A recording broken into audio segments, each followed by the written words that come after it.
کیا کتنا باقی رہا؟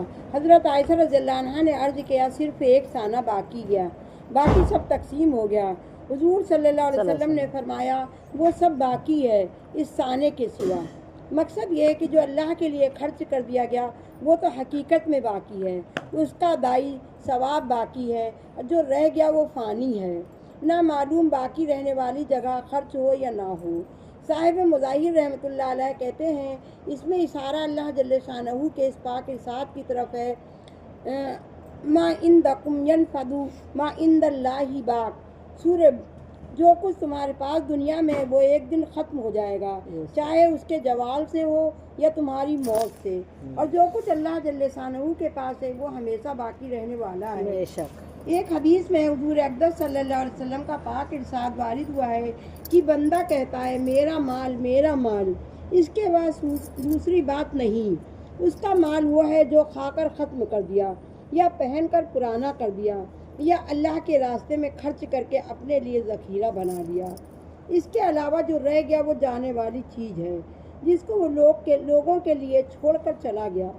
مسلم ایک حدیث میں حضور اقدس صلی اللہ علیہ وسلم نے ایک مرتبہ صحابہ اکرام رضی اللہ سے دریافت فرمایا تم میں سے کون شخص ایسا ہے جس کو اپنے وارث کا مال اپنے مال سے زیادہ محبوب ہو؟ صحابہ رضی اللہ عنہ نے عرض کیا یا رسول اللہ صلی اللہ علیہ وسلم ایسا تو کوئی بھی نہیں ہے، ہر شخص کو اپنا مال زیادہ محبوب ہوتا ہے۔ حضور صلی اللہ علیہ وسلم نے فرمایا آدمی کا اپنا مال وہ ہے جس کا ذخیرہ بنا کر آگے بھیج دیا، اور جو مال چھوڑ گیا وہ وارث کا مال ہے۔ ایک صحابی رضی اللہ عنہ کہتے ہیں میں نے حضور اقدس صلی اللہ علیہ وسلم کی خدمت میں حاضر ہوا، حضور اکرم صلی اللہ علیہ وسلم نے سورہ الحاقم التکاثر حتی تلاوت فرمائی، پھر ارشاد فرمایا آدمی کہتا ہے میرا مال میرا مال، اور آدمی تیرے لیے اس کے سوا کچھ نہیں، جو کھا کر ختم کر دیا، یہ پہن کر پرانا کر دیا، یا صدقہ کر کے آگے چلتا کر دے تاکہ اللہ جل شانہ کے خزانے میں محفوظ رہے۔ متعدد صحابہ اکرام رضی اللہ عنہ سے اس قسم کے مضامین کی روایتیں نقل کی گئی ہیں۔ لوگوں کو دنیا کی بینک میں روپیہ جمع کرنے کا بڑا اہتمام ہوتا ہے، لیکن وہی کیا ساتھ رہنے والا ہے؟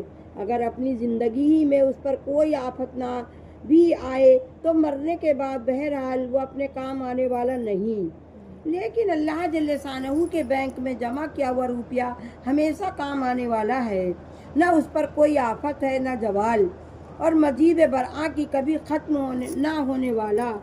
حضرت سہیل بن عبداللہ تستری رحمۃ اللہ علیہ اپنے مال کو اللہ کے راستے میں بڑی کثرت سے خرچ کرتے تھے۔ ان کی والدہ اور بھائیوں نے حضرت عبداللہ بن مبارک رحمۃ اللہ علیہ سے اس کی شکایت کی، یہ سب کچھ خرچ کرنا چاہتے ہیں، ہمیں ڈر ہے کہ چند روز میں فقیر ہو جائیں گے۔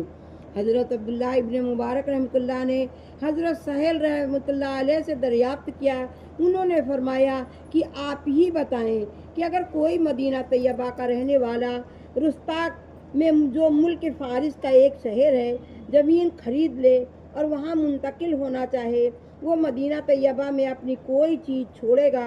انہوں نے فرمایا کہ نہیں۔ کہنے لگا بس یہی بات ہے۔ لوگوں کے ان کے جواب سے خیال ہو گیا کہ دوسری جگہ انتقال آبادی کرنے کا ارادہ کر رہے ہیں۔ تحیۃ الغافلین اور ان کی غرض دوسرے عالم کا انتقال تھی، اور آج کل تو ہر شخص کو اس کا ذاتی تجربہ بھی ہے۔ جو لوگ ہند سے پاکستان یا پاکستان سے ہند میں مستقل قیام کی نیت سے انتقال آبادی اپنے اختیار سے کرنا چاہتے ہیں، وہ اپنے جانے سے پہلے اپنی جائیداد، مکانات وغیرہ سب چیزوں کو تبادلے کی کتنی کوشش کرتے ہیں۔ اتنے تبادلے مکمل نہیں ہو جاتا، ساری تکالیف برداشت کرنے کے باوجود انتقال آبادی کا ارادہ نہیں کرتے۔ جو بلا اختیار جبری طور پر ایک جگہ اپنا سب کچھ چھوڑ کر دوسری جگہ منتقل ہو گئے ہیں، ان کی حسرت افسوس کی نہ کوئی انتہا ہے نہ خاتمہ۔ تو اس لیے اللہ کے راستے میں جتنا خرچہ کریں گے تو وہ اللہ کے لیے ہمارے لیے جمع ہو رہا ہے، اور جو ہم یہاں خرچ کرتے رہے یا چھوڑ کے چلے گئے، بھائی ساری زندگی جوڑتے رہے مر گئے تو کیا اولادوں کے کام آئے گی؟ ہمارے تو کوئی کام نہیں آئے گی۔ اور جو ہم نے صدقہ خیرات کر دیا وہ سب ہمارے کام آئے گی، جو ہم نے کھا لیا